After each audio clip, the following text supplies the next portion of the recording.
Cryptocurrencies and Regulations. Let's look at it 2021 update. It means we need to understand Bitcoin, the digital currencies regulation. We need to optimize it. Payment industry and cryptocurrencies, how interconnected. Banks and cryptocurrencies, manufacturing industry and cryptocurrencies, Bitcoin and carbon emissions. Now, Bitcoin, now it's 47,947. At the beginning of the year, it was 34,000 levels. The purpose of the whole session is to recognize importance of cryptocurrencies. Bitcoin is one of the cryptocurrency. Can they substitute a legal tender? No. Many of the regulators have not even accepted it. G7 has discussed in detail about the regulatory alignment required for these cryptocurrencies.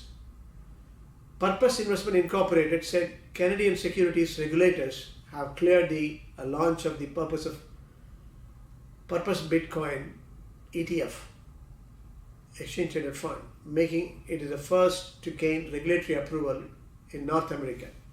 The fund is designed to provide investors with exposure to the world's largest cryptocurrency by investing directly in physically settled Bitcoin. Now, G7 in December 2020 discussed ongoing responses to the evolving landscape of crypto assets and other digital assets, and national authorities to prevent their use for malign purpose and illicit activities. There is a strong support across the GCC on the need to regulate digital currencies. They need to regulate. There's no question about it. It cannot be, it's a settlement tool. It is not a currency per se. No regulatory announcement came during the G7 meeting. None of them came.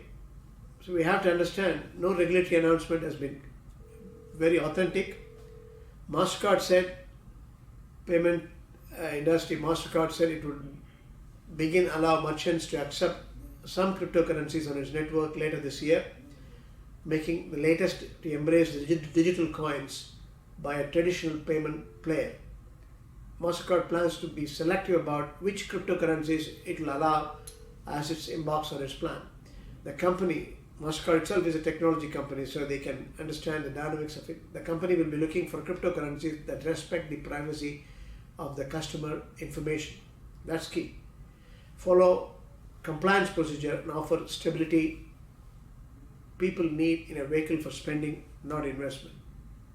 Spending, not investments. Similarly, banks like Bank of New York Mellon is to begin transacting Bitcoin for its customers. It will eventually allow digital currencies to pass through the same financial network. Settlement within the network, like Apple Card. You create network it currently uses for more traditional holdings like US Treasury bonds and equities. So PayPal is unlikely to invest in cash cryptocurrencies like Bitcoin.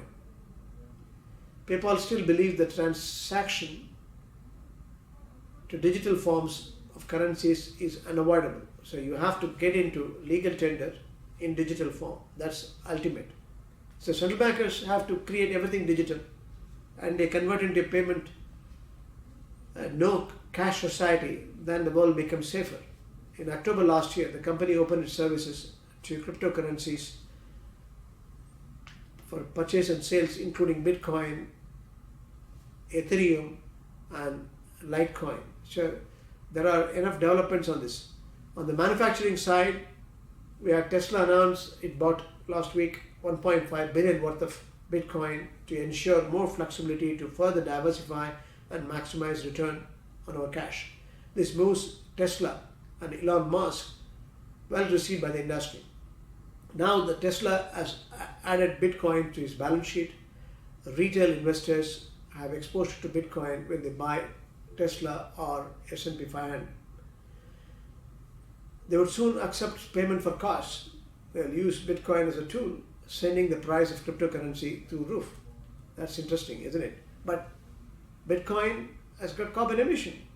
Bitcoin production is estimated to generate between 22 to 22.9 million metric tons of carbon dioxide emissions in a year. Between the levels produced by Jordan and it's equal to Jordan or Sri Lanka. Accordingly, 2019 study in a scientific journal, July. The digital currency is created when high-powered computers compete against other machines to solve complex mathematical puzzles. An energy-intensive process that currently often relies on fossil fuels, particularly coal, the dirtiest of them all. So it is not different. So you have a carbon emission. At current rate, such Bitcoin mining devours the same amount of energy annually at the Netherlands did in 2019. The latest available data from the University of Cambridge and International Energy Agency shows clearly that Bitcoins create carbon emission.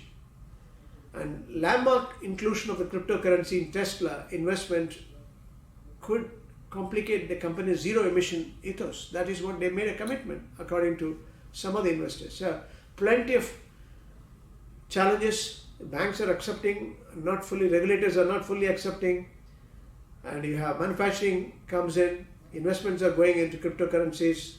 Now there are legal tenders, so regulators are going to look at objectively and see whether it is worth redefining the regulations for payment systems.